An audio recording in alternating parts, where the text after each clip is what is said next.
Olá pessoal, tudo bem com vocês? Eu sou a Paty e voltei com mais um vídeo de Fruits Basket. Hoje nós vamos conversar sobre o episódio 6, que foi mais um episódio bem descontraído, mas também teve algumas coisas assim e começou a revelar alguns segredos que estavam martelando aqui na nossa mente. O episódio começou com uma baita de uma chuva e a gente já sabe que o Kyo e os animais, alguns animais do Zodíaco, eles não se dão muito bem nesse período chuvoso, então eles ficam meio pra baixo, eles ficam meio cabisbaixos, eles ficam meio tristes, meio irritados, e aí o Momiji, ele sabe de tudo isso e ele resolveu alugar uma das casas de verão da família Soma para levar todo mundo pra praia, porque tem que ter o famoso episódio da praia. E aí o Momiji vai lá na casa do Shigure, avisa todo mundo que ele fez isso, que ele alugou a casa, que chamou todo mundo pra ir passear lá na casa de praia da família Soma, chamou o Hattori, chamou o Ayami, chamou o Hitsu, a Kisa, o Hiro e todo mundo, e chamou a Toru também. E a Toru, mas será que eu posso ir? É uma reunião de família, será que eu posso mesmo fazer parte disso tudo e tal? E aí o Shigure falou, se você quer ir, fala logo que você quer ir, vai logo pra esse negócio, porque você fica enrolando,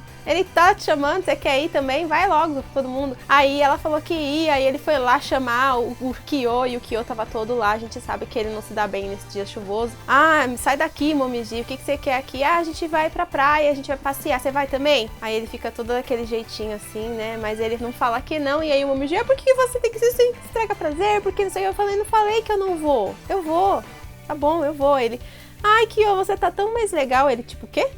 Não, nada não. Tipo, ele já percebeu que o Kyo, a Toru aos pouquinhos tá mudando. O Kyo, ele era um bichinho bem arisco, né? Ele não gostava de se relacionar com as outras pessoas. E depois que ele começou a se relacionar com a Toru, o relacionamento dele com as outras pessoas foi melhorando também. E as pessoas perceberam isso, inclusive o próprio pessoal da família Soma. Só que tinha um problema. A gente sabe que no Japão, não só no Japão, né? Mas as crianças, elas têm muita lição de casa pra fazer durante as férias de verão. E a Toru é uma daquelas que deixa pra fazer tudo em cima da hora. Ela não entende muitas coisas, ela fica com vergonha de pedir ajuda, e aí ela não tinha terminado nenhum dos deveres dela de casa, e o Yuki já tinha terminado, o Momiji já tinha terminado, o Kyo também já tinha terminado, só faltava ela. E aí o que o Yuki fez? Foi lá e dar uma mãozinha pra ela, pra não ter todo esse problema, porque eles iam viajar no dia seguinte, então ela tinha que terminar os deveres naquele dia. E aí, enquanto ele tava lá explicando os deveres pra ela, explicando as matérias pra ela, ele percebeu um boné, né, o famoso boné, que a gente fica lá, meu Deus, de quem é esse boné? É do Yuki, é do Kyo? E a gente sabe que os dois já viram aquele boné, porque tanto o Yuki quanto o Kyo já demonstraram saber alguma coisa sobre aquele boné, e aí a gente ficava, mano, de quem que é esse boné? É do Yuki, é do Kyo? Quem salvou ela quando ela era criança? Quem que acompanhou ela quando ela era criança? E aí ele viu aquele boné e perguntou pra ela por que ela guardava aquele boné, se aquele boné era dela, que ele tava tão surrado, tal, isso, aquilo. Aí ela falou, não, esse boné aqui é de uma pessoa que me salvou quando eu era criança, ele foi muito legal comigo e eu guardo como uma recordação, uma boa lembrança, né? Eu guardo como se fosse um tesouro. E aí, na hora que ele ia falar alguma coisa, o Momiji interrompeu falando que o Kyo também ia pra praia, que isso e aquilo, não sei o que lá, porque ele deixou eles dois conversando, foi lá avisar o Kyo que eles iam pra praia, e aí ele voltou, e aí a gente ficou sem saber mais uma vez quem que era o dono do boné. Mas tá tudo caminhando assim, tipo, tudo está rodeando o Yuki, parece que é o Yuki o dono do boné. E aí finalmente chegou o dia, eles saíram lá da casa do Shigure, o Shigure falou que queria ir, mas que não podia, porque ele tinha muito trabalho pra fazer, que isso, que aquilo, porque no começo ele começou falando que ia e que ele não tinha problema de deixar o trabalho dele, mas do nada ele resolveu mudar de ideia e ficar em casa e mandar as crianças pra casa lá, né, pra casa de verão, lá pra casa do veraneio. E ele ficou em casa e quem apareceu pra falar com ele foi a Rin, cavala, né? A égua, o cavalo do Zodíaco. Porque aparentemente ela tem algum problema com ele. Ela falou assim que... eu não sei se ela vai pedir ajuda pra ele. Gente, é uma coisa que fica muito estranho o jeito o jeito que ela se comporta perto do Shigure. A gente sabe que ela gosta do Haru, mas parece que ela... como a Akito fez alguma coisa com ela relacionada ao relacionamento dela com o Haru, ela sabendo que a Akito talvez sinta alguma coisa pelo Shigure, ela foi lá e provocar o Shigure pra talvez ferir a Akito de modo indiretamente, assim, vamos dizer assim. Já que eu gosto do menino e ela não deixa eu ficar com o menino que eu gosto, eu vou ficar com o cara que ela gosta, sabe? Tipo, alguma coisa do gênero. Parece que ela tava se insinuando, porque o jeito que ela tava indo pra cima dele, com algumas conversas estranhas, e ele olhando de um jeito diferente pra ela e mostrando aqueles planos meio assim, né, eróticos, vamos dizer assim. Então a gente fica com esse tipo de pensamento. E a gente não sabe meio que é o certo, porque a Akito no outro episódio parece que ela tinha alguma coisa com o Kureno, mas eu não sei se ela trata todos os animais da mesma forma, todas as pessoas do zodíaco da mesma forma. Quer dizer, os meninos, né? Porque as meninas, a gente sabe que as meninas ela maltrata todas. Mas os meninos, eu não sei se ela quer todos eles pra ela, ou não sei. E aí eles foram pra praia, a Toru ficou linda lá no maiozinho dela cor-de-rosa, foi brincar com a Kissa e o Momiji dentro da água. O Hiro, como sempre, ficou lá emburrado na areia, achando que a Toru tinha roubado a namorada dele, só que ele não fala pra ela que ele gosta dela. E aí fica nesse lenga-lenga. Inclusive, ele falou que ele não ia. E quando a Kissa falou, mas eu quero ir. Então vamos, beleza. Tipo, é desse jeito. Ele faz tudo pra agradar a Kissa, só que ele é tsundere, nossa, ele é o auge do tsundere, aquele moleque. E o Haru, a gente já vê que ele é uma pessoa totalmente sem noção, assim, tipo, ele é o menino mais maduro da turma, né? Porque ele falou que o Shigure deve ter ficado muito triste em casa, porque ele não pôde ver a Honda-san no maiozinho apertadinho dela. E aquilo já deixou o Kyo e o Yuki assim, tipo, como assim você tá falando isso? Não fala um negócio desse, você tá ficando louco? E aí, a Toru, ela vai pra água e ela quer nadar, só que ela não sabe nadar.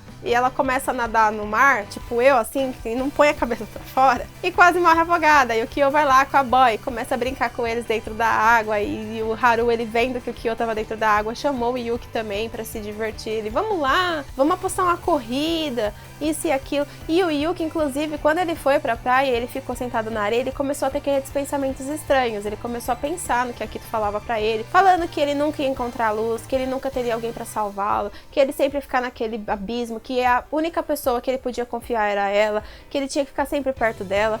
Só que ele tava pensando naquilo, só que ele percebeu que aquilo não era verdade, porque ele tava rodeado de pessoas, assim, rodeado de amigos, rodeado de pessoas com um espírito alegre. Então ele falou assim, isso não é verdade, tem luz ao meu redor, eu consigo alcançar a luz. E aí ele vai brincar, e o Kyo, vendo que o Yuki foi pra água, ele volta pra areia, e aí o Hatsuharu fala, putz, vamos apostar uma corrida aqui, o Yuki também vai participar, né, aí já pra incitar o Kyo a brincar também nas coisas, a fazer uma brincadeira. E aí ele acaba perdendo e se tranca no quarto, e eles voltam pra casa, e nisso que eles estão voltando pra casa, a Toru, ela deixa cair aquela caderneta com a foto da mãe dela dentro da caderneta, e o Hiro acaba pegando, ele, essa daí não é a caderneta que eu peguei dela daquela outra vez, né? Por que ela não toma mais cuidado, né? E aí ele pega e entrega pra ela, ô, sua tonta, você deixou cair aí, ó. Aí ela, meu Deus, mãe, meu Deus do céu, onde a senhora tava? E aí ele falou assim, mas por que você só fala da sua mãe? Você nunca fala do seu pai, o que aconteceu? Assim, tipo, você parece uma idiota, você tem algum complexo com a sua mãe? Você, tipo, é só sua mãe, nunca você fala de outra pessoa,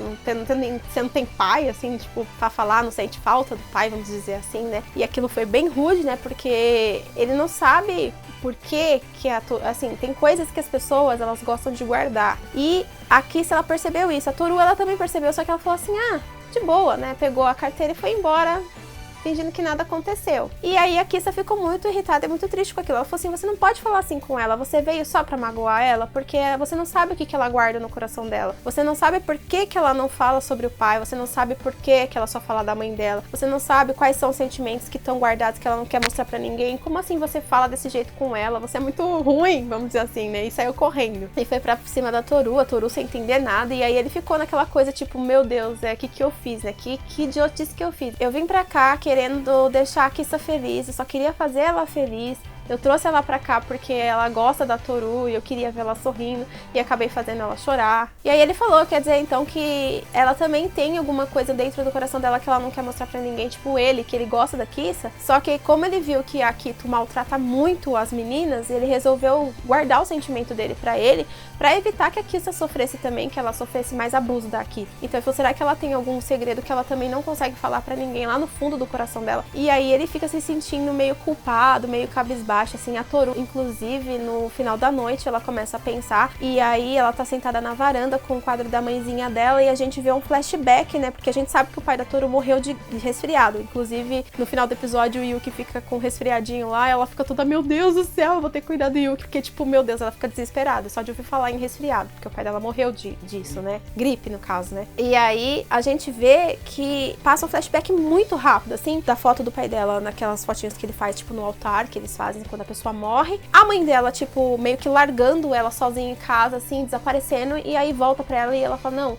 a gente vai ficar sempre juntas, isso e aquilo. Então deu a entender que quando o pai da Toru morreu, a mãe dela ficou muito abalada e acabou até abandonando a menina, de certa forma, não dando muita atenção, talvez tenha até, sei lá, deixado a menina a Deus dará, saído de casa, não sei o que aconteceu, porque ela não falou e também não mostrou também. Eu sei que alguma coisa aconteceu, mas a gente sabe que a mãe dela voltou, né, e aí ela deve ter batido aquele estalo, assim, tipo, como assim eu vou abandonar minha filha porque meu marido morreu, e aí ela voltou a ter toda uma ligação com a Toru, e as duas depois disso ficaram muito apegadas uma na outra, por isso que eu acho que a Toru fala tanto na mãe e não fala muito do pai, porque ela viu que a mãe sofreu tanto com a perda do pai, que ela quis ser um pilar pra mãe se apoiar, e eles acabaram ficando aquela coisa muito unida, então uma era muito grudada na outra, uma era muito dependente da outra, e é por isso que ela fala tanto na mãe. Até porque a Toru, ela passou há pouco tempo com o pai dela, ela devia ter o que, uns 6, 7 aninhos quando ele morreu, então ela não teve muito convívio com ele, ela conviveu muito mais com a mãe. Aí no dia seguinte eles foram caçar besouros,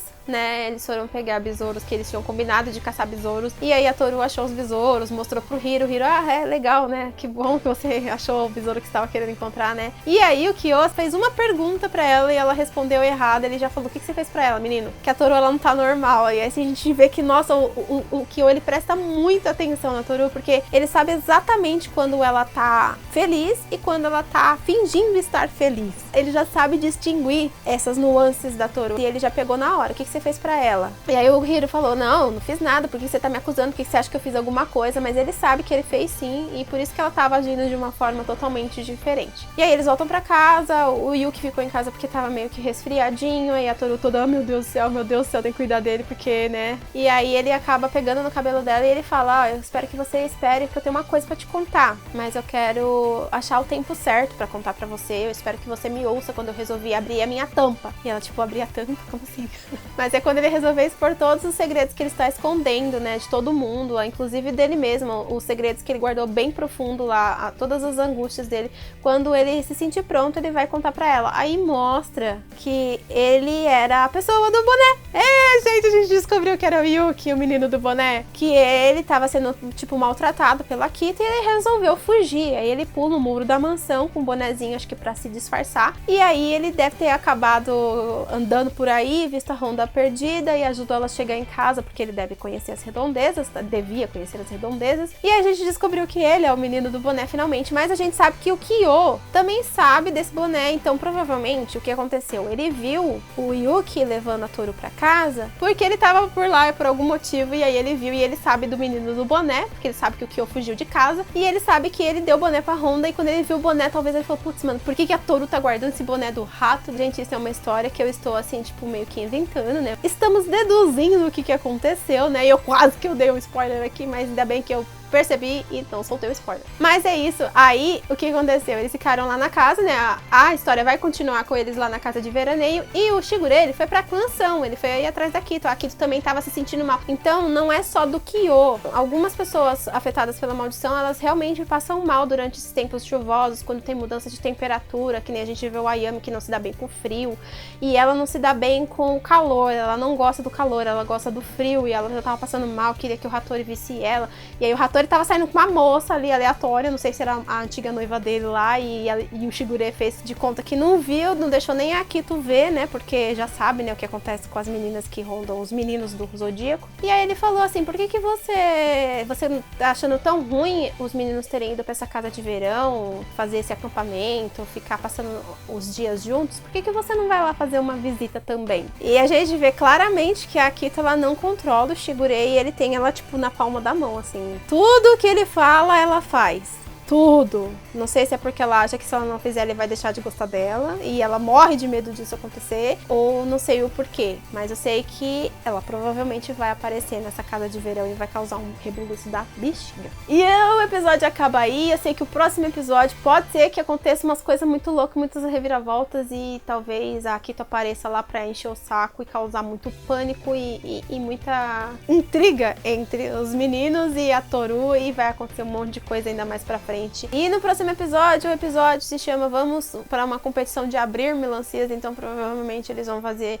aquele famoso quebra-melancia lá com a vendinha lá, todo mundo na praia quebrando melancia, e provavelmente aqui tu vai aparecer, vai causar o maior tipo auê ali, e vai ficar todo mundo, meu Deus do céu, o que essa mulher tá fazendo aqui agora? Ferrou tudo, eu acho. E é isso, pessoal, eu espero que vocês tenham gostado da review do episódio. Se gostou, deixa aí um comentário. Não se esqueça que você pode agora se tornar um membro do canal se você gosta do nosso trabalho. Você pode clicar no link na descrição ou no botãozinho aí embaixo, ver as recompensas e ajudar se puder. Não se esqueça também que você nos ajuda muito se inscrevendo se você ainda não é inscrito, compartilhando esse vídeo com seus amigos, deixando aquele joinha, nos seguindo lá nas redes sociais e também na aba de comunidade, onde a gente posta os vídeos e as notícias também sobre o mundo de animes e games. Eu vejo vocês no próximo vídeo. Beijos e tchau, tchau!